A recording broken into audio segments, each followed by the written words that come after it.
Hey there, Parker Reed here, and welcome to PR Media, your home for everything movies and music through my eyes. And today we have an album review of the new album by Taylor Swift, Fearless, Taylor's Version. Fearless, Taylor's Version is the first re-recorded studio album by American singer-songwriter Taylor Swift. Recorded with new vocals and production, Fearless, Taylor's Version consists of 19 tracks from the Platinum Edition of her second studio album Fearless, which originally came out in 2008.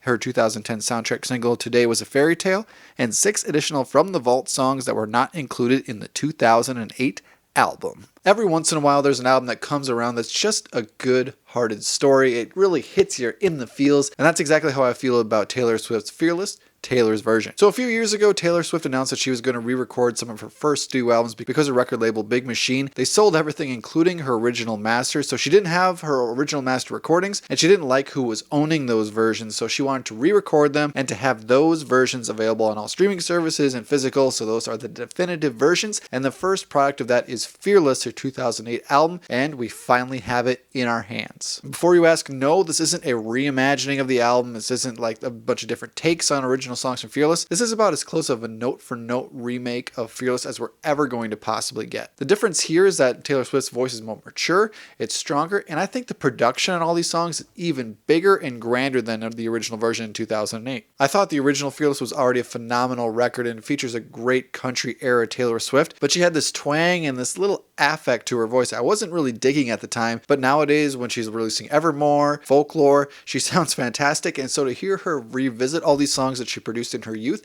it's phenomenal and it sounds fantastic, and you can really see how she perfected all the melodies and all the instrumentation on that original version on Taylor's version. And for those unfamiliar with Fearless, I don't know how you've avoided it for over the past decade, because songs like 15, Love Story, You Belong With Me, White Horse, and the list goes on and on. This was a huge album, it won awards, it's over 10 times platinum, which would be diamond, so it's been around, and so to have a new version out, it's very interesting. And while we're treading the same ground, we did get some new things here to spice up the release. I think the biggest addition to this, while featuring just a more mature Taylor Swift, is the fact we get 6 new songs, and the biggest of those being You All Over Me and the songs Mr. Perfectly Fine. I think You All Over Me is a fine enough song, it does feel like a B-side, but I can't see why Mr. Perfectly Fine didn't make Fearless in the first place. It's a great screw all men banger, and I really enjoyed it. It's got a lot of energy, it's got a lot of personality, and I can't see why I didn't make Fearless in the first place, but I'm glad we're finally hearing it here on Fearless, Taylor's Version. And I'm sitting here racking my brain about what are some negatives of this.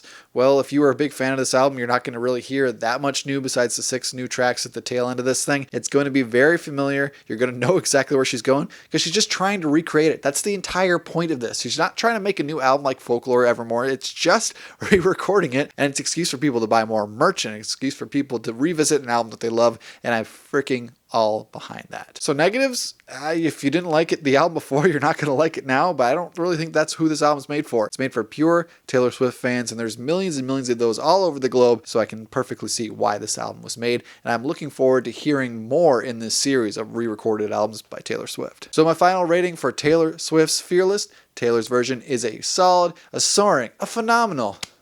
It's a 10 out of 10.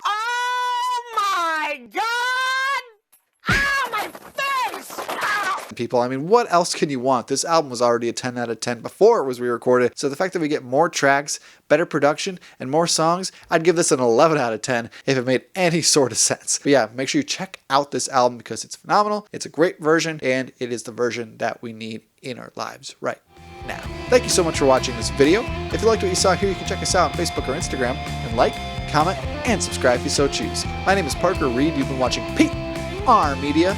Keep supporting physical media, and I'll see you next time. Thanks, guys.